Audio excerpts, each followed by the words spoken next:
Hey guys, Engineer Wannabe here. Today we're going to be doing something really exciting.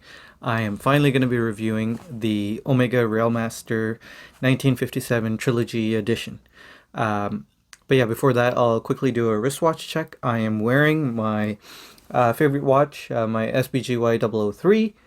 I have it on this really nice buckle, a Grand Seiko OEM buckle that my good friend Amin sent to me just out of the kindness of his heart. So check him out. He's a great reviewer, very balanced, very wise, and I really respect him. So do check out Amin reviews. But anyway, yeah, we're gonna be reviewing this guy, the Omega Railmaster 1957.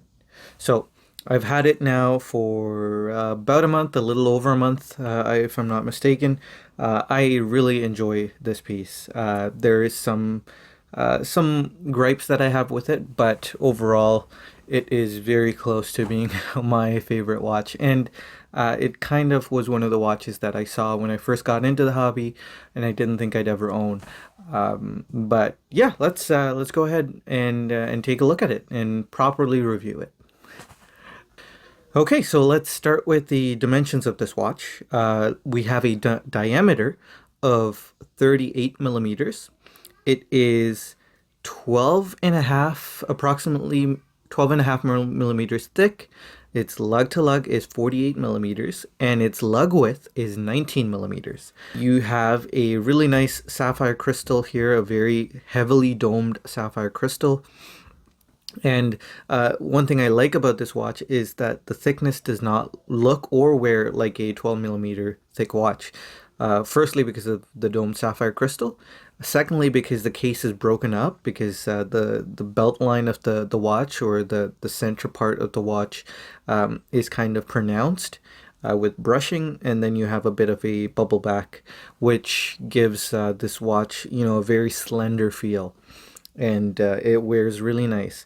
Now the lugs do not turn down very aggressively or at all. They're very straight lugs, and they do not go below the bubble back. So because of that, it does wear a bit awkwardly, and it did take me quite a bit of time to get used to. I love the watch and I still wore it, but it looked like it was, and most times it looks like it's overhanging my wrist. I have a 6.25 inch wrist, and because of that, things do tend to be a bit awkward size wise. This is the smallest watch of the trilogy. However, it's not the best wearing watch. As I just mentioned, I think the Speedmaster, the 1957 Speedmaster, is the best wearing of the three. You have the Railmaster, the Speedmaster, and the Seamaster.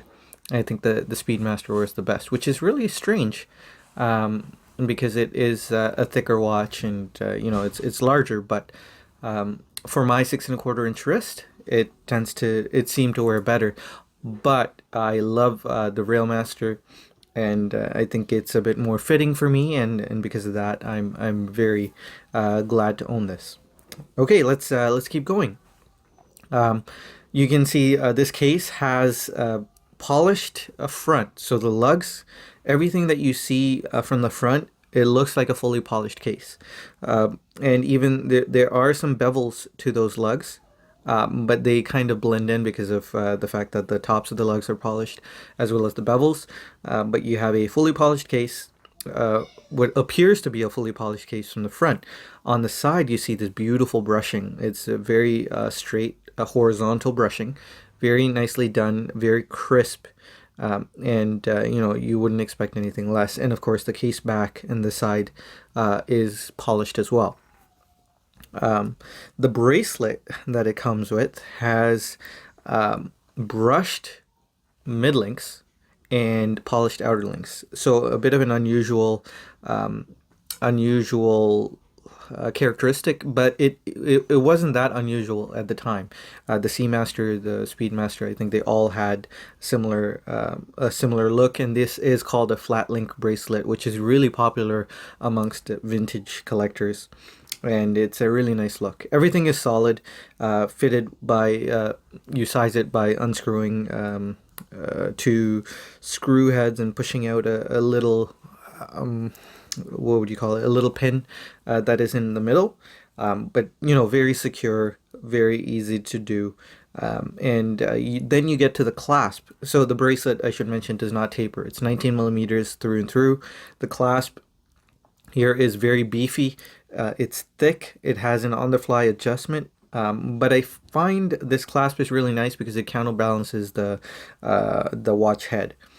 And that's what a good bracelet should do. The clasp should, in my experience and understanding, the clasp should counterbalance the watch head. The on-the-fly adjustment is very minimal. There's only three positions that you can push the bracelet to, or the clasp to, and it's not very extensive, and you kind of need to use it to get a nice fit on your wrist. You don't get any half links or quarter links. You only get the links, and you get this very tiny micro adjustment. I kind of wish there was a bit more of an adjustment range, but that would mean the clasp gets a bit bigger. In the end, I feel like Omega could have done a bit more, maybe change the engineering on this clasp to accommodate a bit more of a range when it comes to micro adjustment, but it's not bad.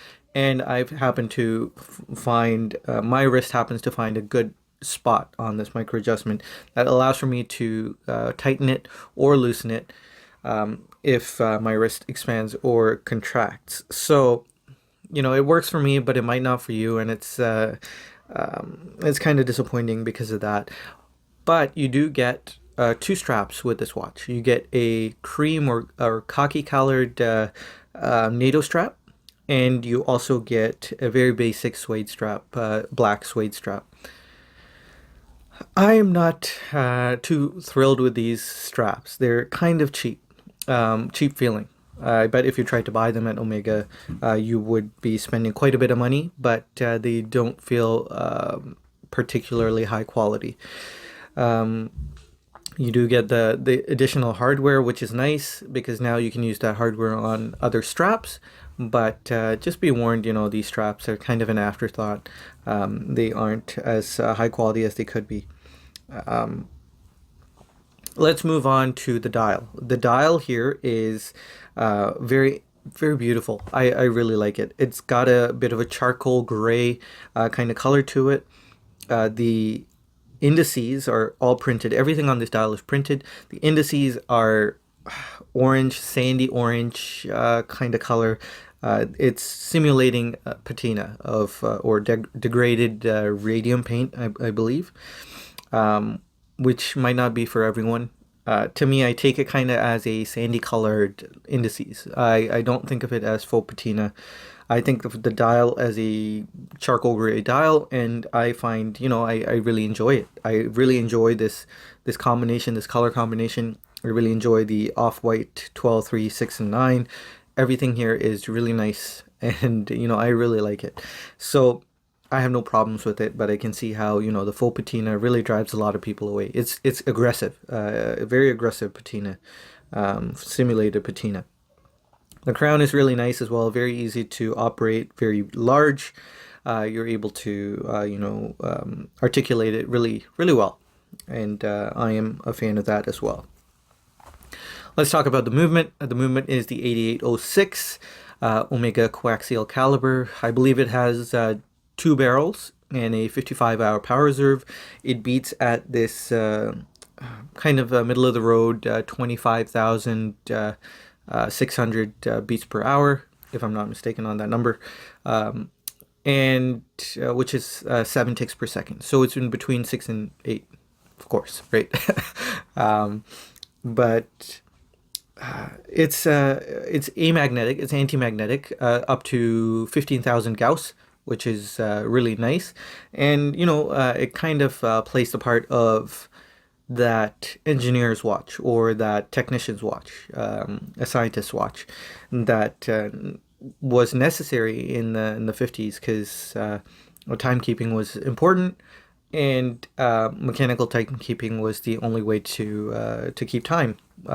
Quartz was kind of in its infancy and really inaccessible. So the anti-magnetic feature is a huge peace of mind. You don't really have to think about where you put the watch. You can, just lay it down wherever. You don't really have to be concerned about whether it's going to magnetize, whether you're keeping it next to your phone, whether it's next to this microphone in front of me. I don't really have to think about it. And that's a nice peace of mind. I'm a huge fan of this movement. I really like that it has no date. I work with dates all day, so it's very hard for me to not know what the date is, and so having a date on the dial is a bit redundant. So for me, this is a huge plus. Not having a date, it's a huge plus having such a clean dial, and I really like the look of it. So subjectively, this is a great watch.